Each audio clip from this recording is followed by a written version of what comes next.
Students, good morning dear students. कैसे हैं आप सभी?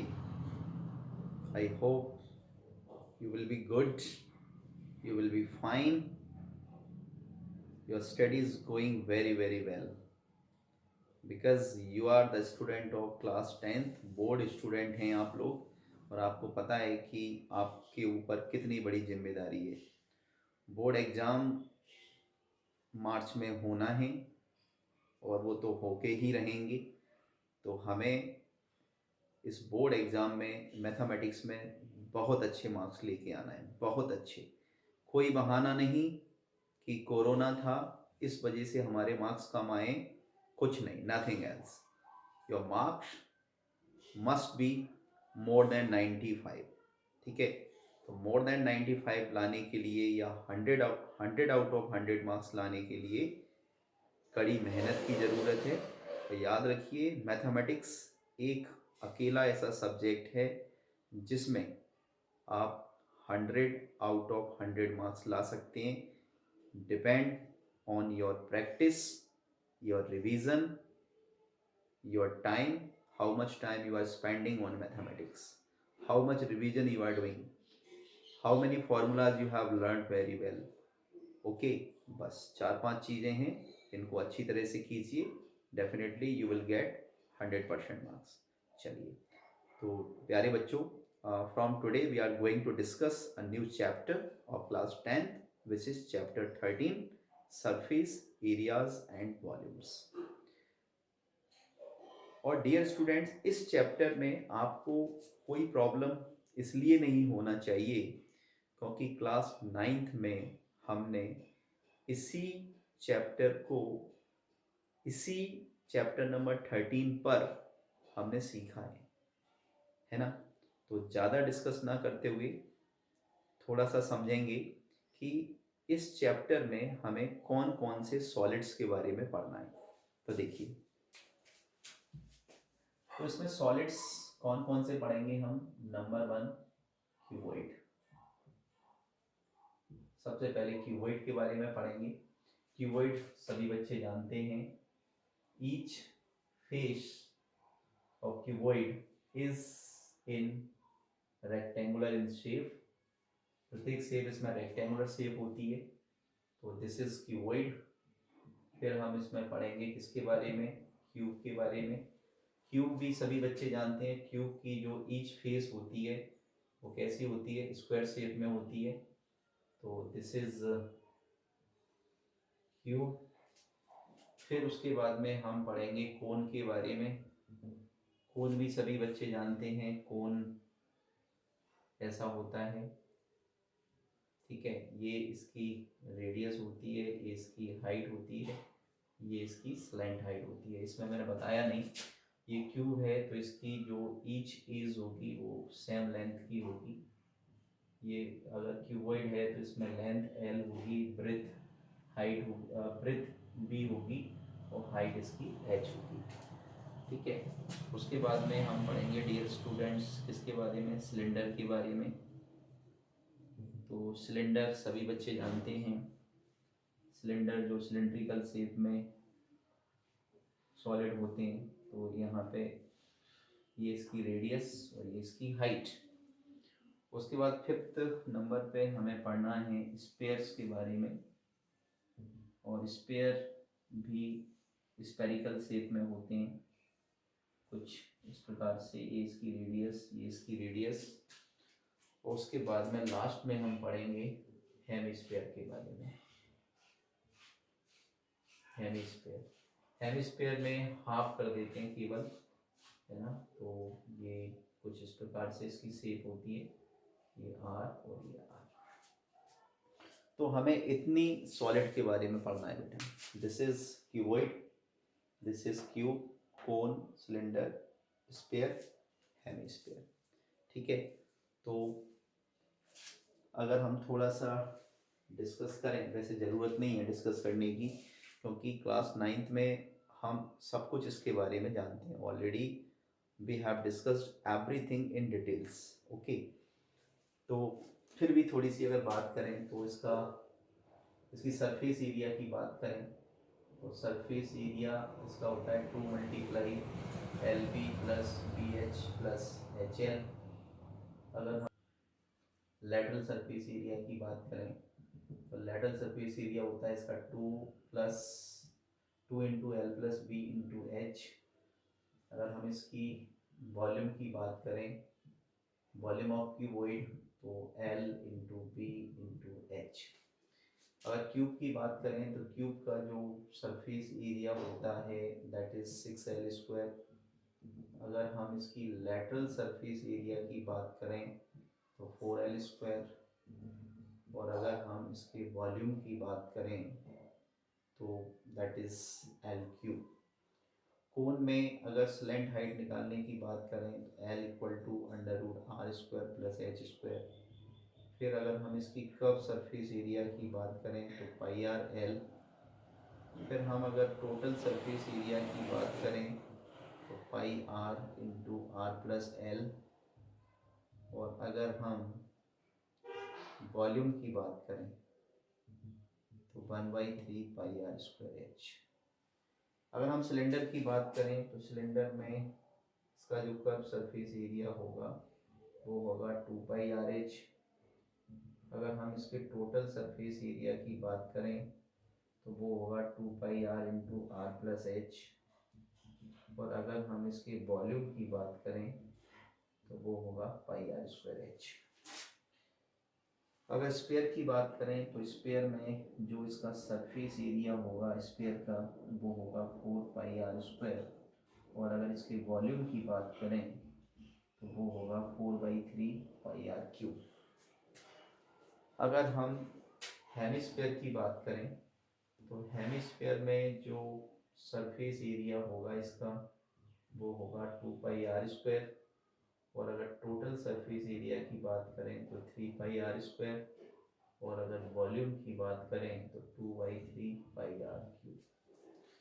तो ये जो फॉर्मूला है वो इसके लिए, ये जो फॉर्मूला है वो उसके लिए, और ये जो फॉर्मूला है वो इसके लिए, है ना। एक्चुअली क्या है कि मैं बहुत ज़्यादा इसलिए डिस्कस करना नहीं चाहता इसके ऊपर, because I know very well very detailed portion we have studied in class 9th, है ना। तो जल्दी से आप इस चीज़ को नोट डाउन करें और इन फॉर्मूलों को आप बहुत अच्छी तरह से याद करें। देखिए मेंसुरेशन हम पढ़ रहे हैं और this chapter is totally depend on formula. फॉर्मूले हमें याद नहीं होंगे, हम कुछ नहीं कर पाएंगे। तो फॉर्मूले आप जल्दी से नोट डाउन करें, प्रॉपरली नोट डाउन करें, तरीके से इन्हें याद करें। ठीक है बेटा, चलिए तो please pause the video to note it down. Okay प्यारे बच्चों, अब देखिए हमने ये समझ लिया कि इस पूरे चैप्टर में हमें कौन कौन सी सॉलिड के बारे में पढ़ना है। हमने उनके सरफेस एरियाज, उनके वॉल्यूम्स, उनके टोटल सरफेस एरिया, उनकी शेप, सबके बारे में हमने देख लिया, पढ़ लिया। अब जो आपकी 13.1 है, देखिए क्लास 9th में जो क्वेश्चंस हमने किए थे उसमें हमें एक ही सॉलिड दिया जाता था और एक ही सॉलिड का हम सरफेस एरिया या टोटल सरफेस एरिया, वॉल्यूम, जो भी हम कैलकुलेट करते थे। लेकिन अब क्लास 10th में हम सेम टॉपिक को पढ़ रहे हैं तो डेफिनेटली कुछ तो डिफरेंस होगा, अदरवाइज सेम टॉपिक को 10th में रखने के पीछे क्या लॉजिक है। तो क्लास 9th में हमने उसकी सरफेस नॉलेज को लिया, अब हम उसकी डीप नॉलेज को पढ़ेंगे। तो इसमें हम पढ़ेंगे जो हमारा जो 13.1 में हमें किस टाइप के क्वेश्चंस मिलेंगे।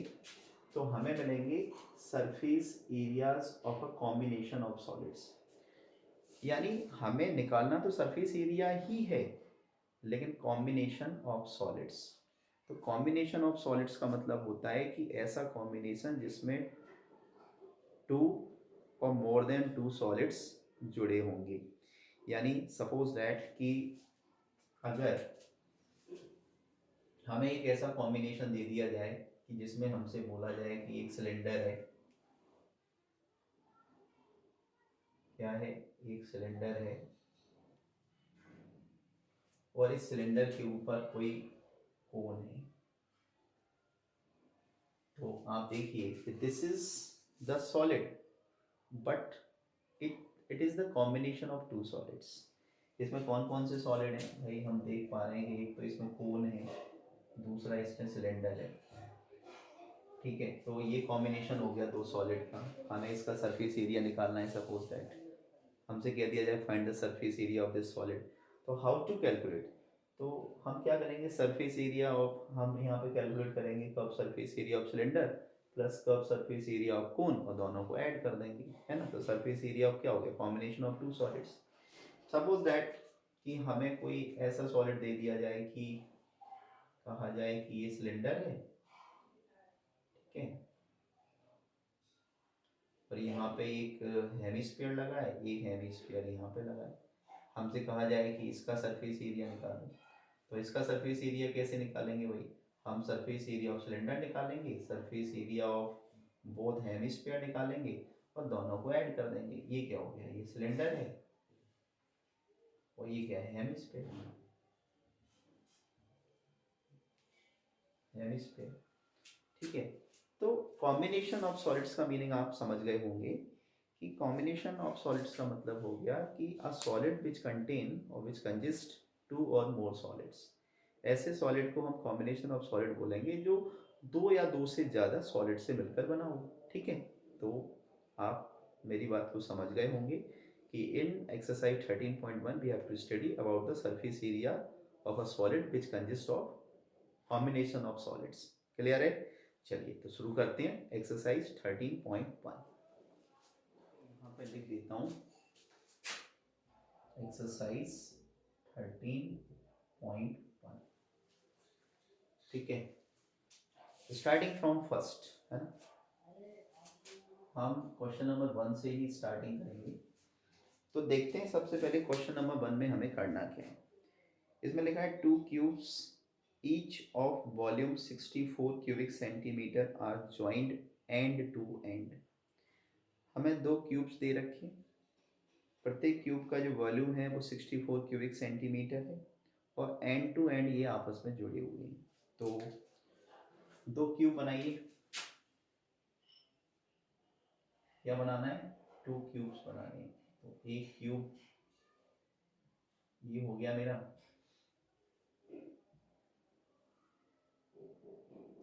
इसको मैंने जोड़ दिया ऐसे करके, इसको फिर मैंने हमने इसको आगे बढ़ाया, यहाँ पे हमने इसको एंड टू एंड जोड़ दिया।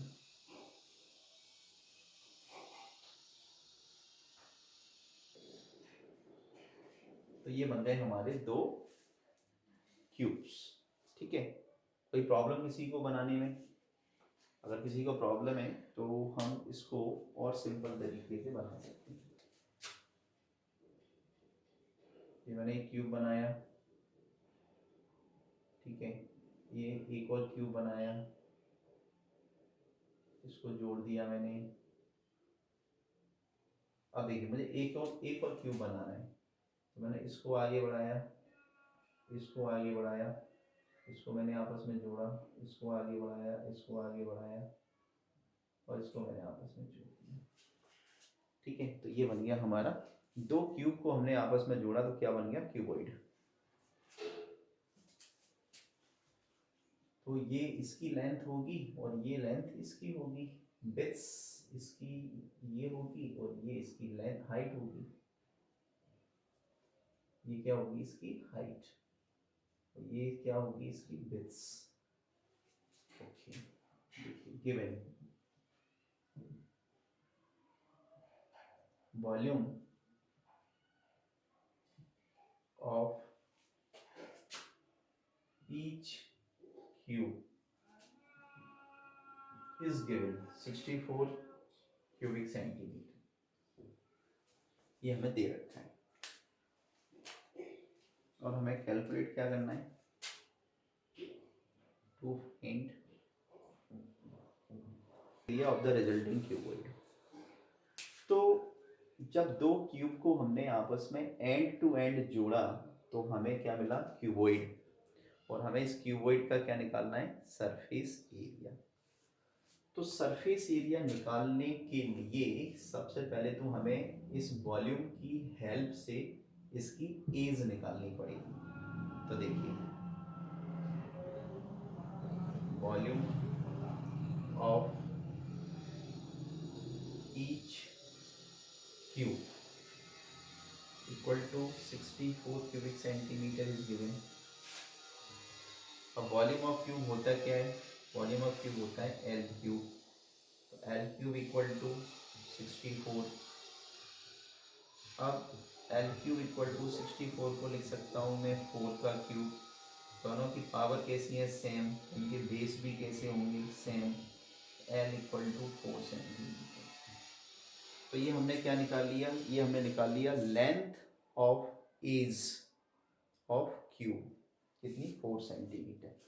अब आप खुद से सोचो कि L इक्वल टू 4 सेंटीमीटर, इधर भी L equal to 4 centimetre, V equal to 4 centimetre, height equal to 4 centimetre.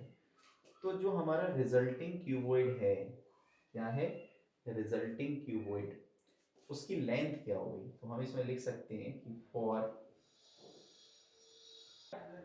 Cuboid, जो हमारा क्यूबॉइड बना है, तो क्यूबॉइड के लिए अब लेंथ कितनी हो गई? तो लेंथ हो जाएगी हमारी 4 + 4 सेंटीमीटर प्लस 4 सेंटीमीटर, यानी 8 सेंटीमीटर। इसकी विड्थ कितनी हो जाएगी? विड्थ तो 4 ही रहेगी। हाइट कितनी हो जाएगी? हाइट भी 4 रहेगी।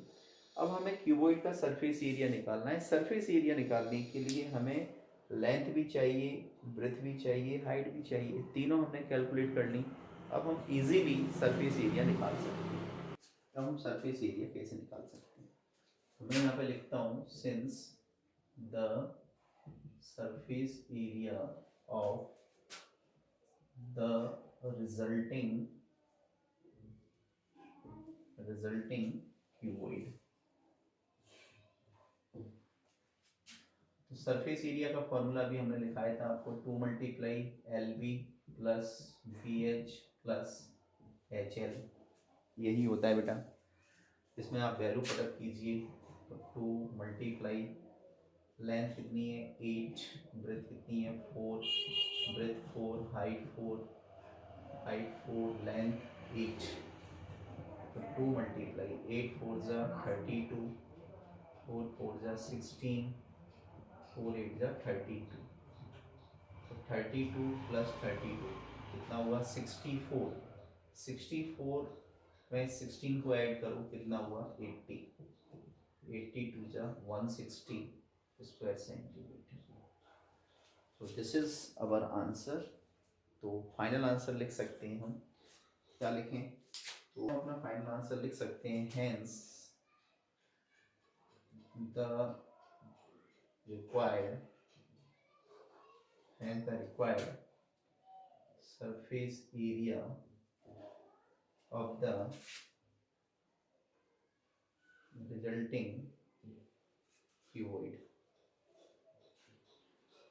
equal to 160 square centimeter. Answer समझ में आया बेटा? तो this was first question of 13.1। Question number 6 which is very important question. ठीक है, देखते हैं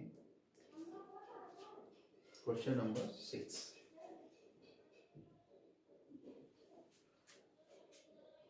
तो सबसे पहले फिगर इसमें जो बना हुआ है उसे बना देते हैं।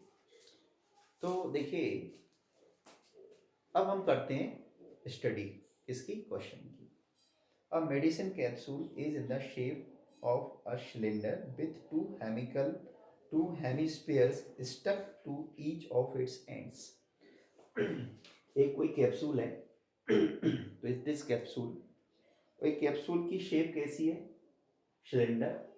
सिलेंडर। और इस सिलेंडर के दोनों तरफ क्या स्टक हैं, क्या फंसे हुए हैं? 2 हेमिस्फीयर्स।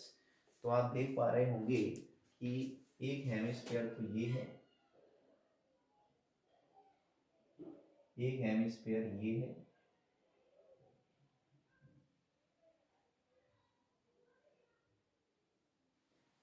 तो ये जो कैप्सूल है ये बीच में सिलेंड्रिकल शेप में है और दोनों तरफ क्या फंसे हुए हैं, हेमिस्फीयर। ठीक है, the length of the entire capsule is 14 mm। इस कैप्सूल की जो एंटायर लेंथ है वो 14 mm है और उसके बाद इसका जो डायमीटर है वो 5 mm है। डायमीटर कितना है, 5 mm। Find its surface area, हमें इसका सरफेस एरिया कैलकुलेट करना है। तो कैसे करेंगे देखिए, समझते हैं। लिखते हैं सबसे पहले तो given,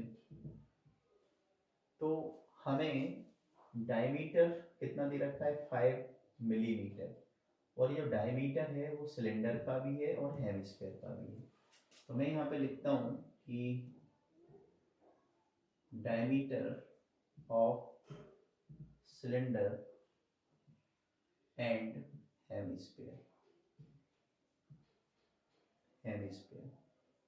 d equal to 5 mm, और यहाँ से जब रेडियस कैलकुलेट करेंगे तो d/2 यानी कि 5/2 mm। अच्छा, जो टोटल लेंथ है कैप्सूल की, entire the length of the entire capsule, तो total length of the capsule equal to 14 mm। तो 14 mm तो इसकी कैप्सूल की टोटल लेंथ है, एंटायर लेंथ, लेकिन हमें कितनी लेंथ चाहिए, हमें लेंथ चाहिए इतनी, यानी कि सिलेंड्रिकल पार्ट की हमें हाइट चाहिए। तो सिलेंड्रिकल पार्ट की हाइट कहाँ से आएगी, तो height of cylinder h equal to, देखिए हम क्या करेंगे कि इस टोटल लेंथ में से इतनी रेडियस यहाँ से माइनस करेंगे और इतनी रेडियस यहाँ से माइनस करेंगे। समझ गए क्यों करेंगे, क्योंकि हमने क्या किया है कि डायमीटर था 5, तो हमने रेडियस कैलकुलेट कर ली 5/2, तो ये भी 5/2 होगी, ये जो रेडियस है वो 5/2 होगी, तो ये भी 5/2 होगी। पर डेफिनेटली हमें क्या करना पड़ेगा कि हमें इस सिलेंड्रिकल पोर्शन की हाइट निकालने के लिए दोनों तरफ से 5/2 को माइनस करना पड़ेगा। 5/2 प्लस 5/2 तो कितना हुआ, 14 माइनस 5 5 10, 10 को 2 से काटेंगे तो 5, यानी कि 9 mm। तो कैप्सूल की हाइट कितनी आ गई, 9 mm, यानी कि 9 मिलीमीटर। अब हमें क्या फाइंड करना है, हमें फाइंड करना है surface area of the capsule. तो surface area of the capsule calculate करने के लिए हम surface area of cylinder plus surface area of both hemispheres को ऐड कर देंगे। तो मैं यहाँ पे लिखता हूँ कि surface area of the capsule equal to curve surface area of cylinder plus surface area of both hemispheres. Curve surface area of cylinder plus surface area of both hemispheres.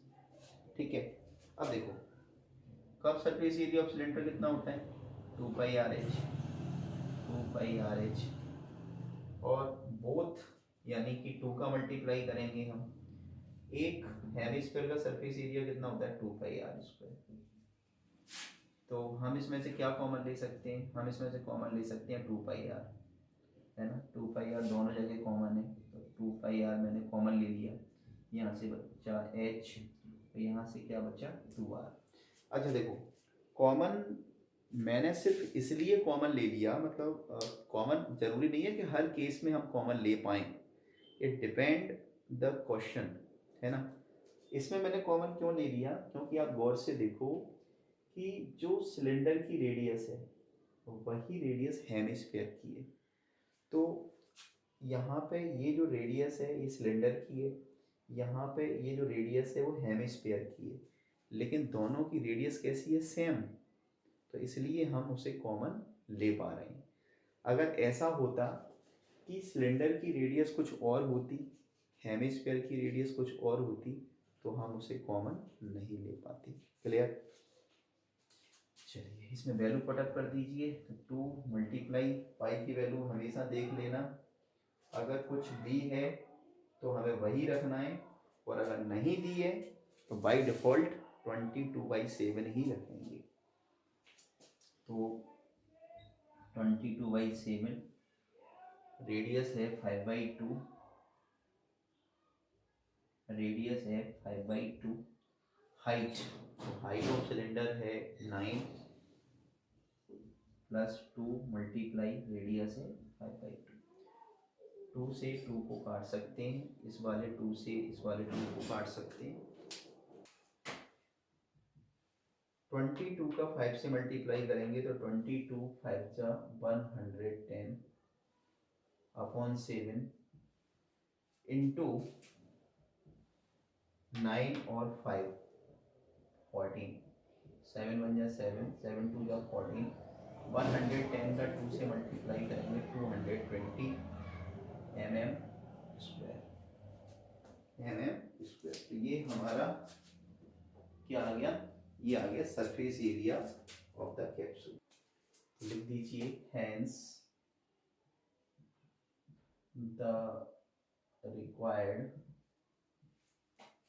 Surface area of the capsule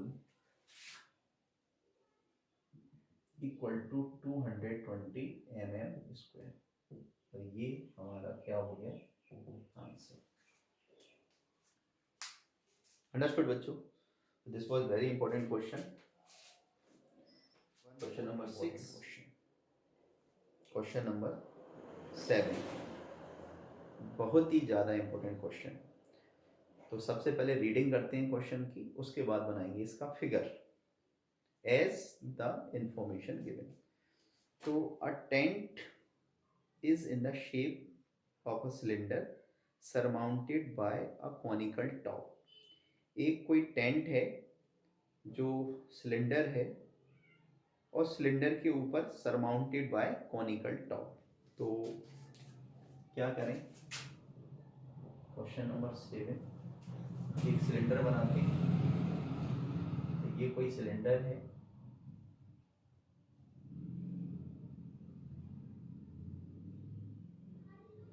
surmounted bye conical top. अच्छा ये tent है तो definitely अब ये तो नीचे तो fill ही होगा, है ना, खाली जगह तो हो नहीं सकती क्योंकि ये तो बेस है। तो इसको मैंने बंद कर दिया।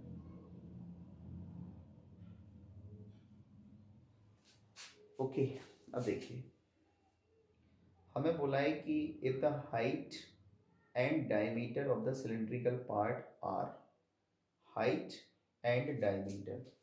तो सबसे पहले हमें बोला गया है हाइट के बारे में। तो हाइट कितनी है 2.1 मीटर, तो हाइट है 2.1 मीटर। उसके बाद में बोला है डायमीटर, तो डायमीटर कितना है 4 मीटर, तो ये हो गया डायमीटर 4 मीटर।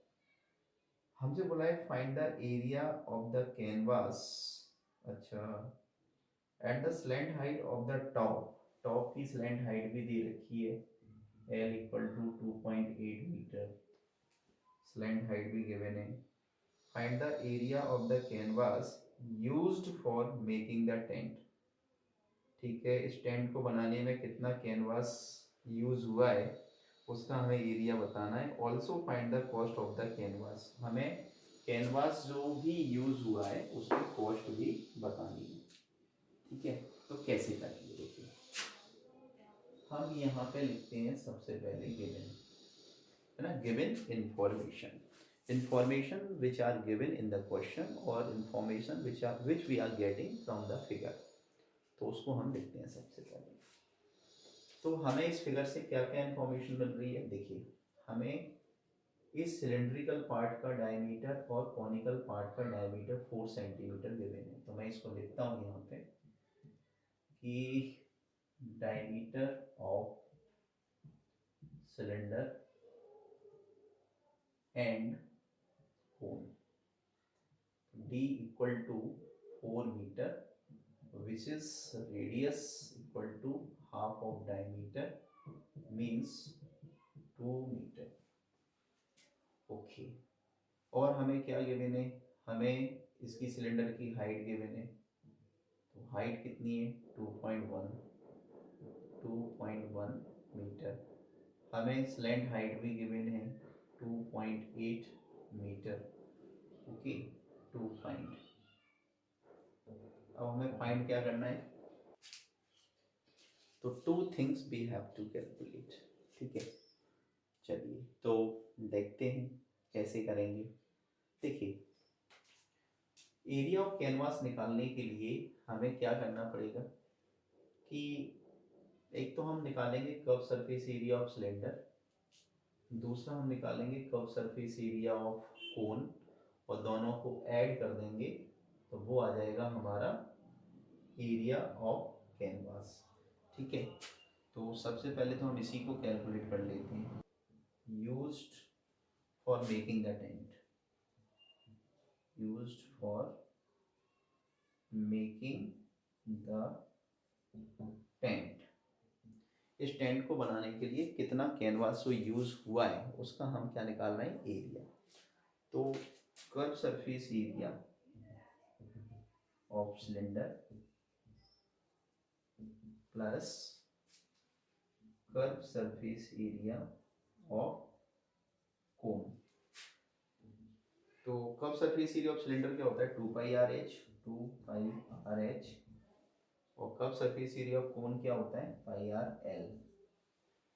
अब देखो दोनों की रेडियस सेम है, तो हम इसमें से क्या कॉमन ले सकते हैं, हम इसमें से कॉमन ले सकते हैं πR। तो πR मैंने कॉमन ले लिया, तो यहाँ से क्या बचा 2h, और यहाँ से क्या बचा L। अब इसमें वैल्यू पुटअप कर देते हैं।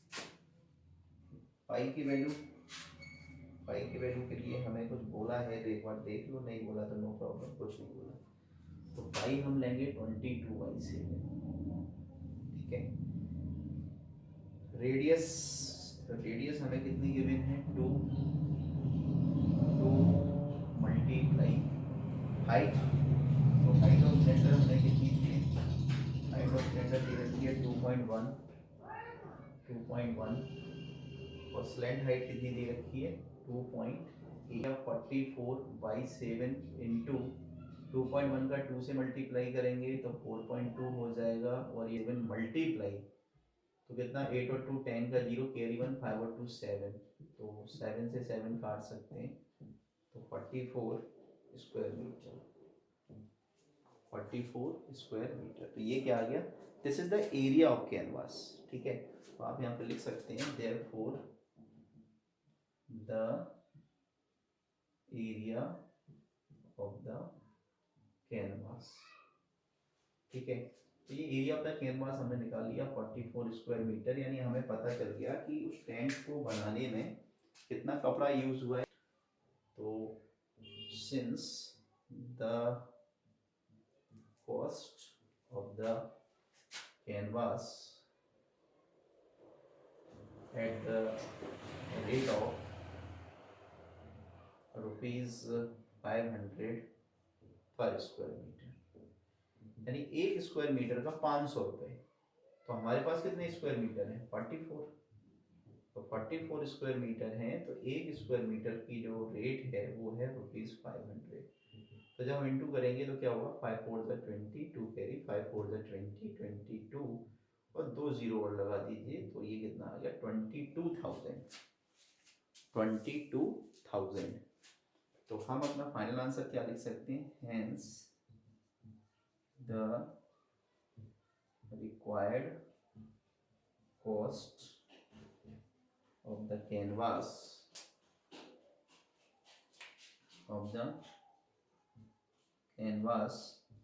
equal to ₹22,000।